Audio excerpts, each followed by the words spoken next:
Billy's get a fish market on the weekend. Yeah. And I was speaking to them guys there, and they kept telling me that every time, like basically the French nick our fish, they fish in our waters. They don't nick our fish, but yeah, they fish in our waters, and then they take the fish back to France, and they ring us up and say, how much you want for the fish? What would you say to them guys?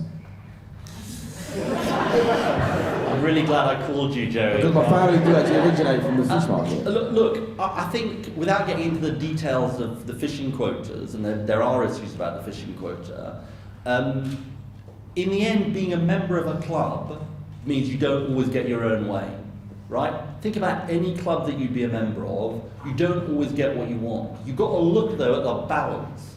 What's the balance of the argument here between what we gain and what we lose?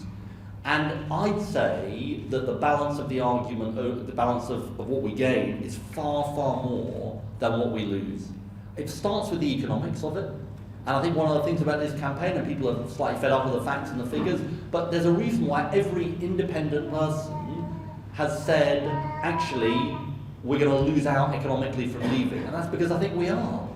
And, you know, the respected body this week, the Institute of Fiscal Studies, came out and said we'll be worse off economically.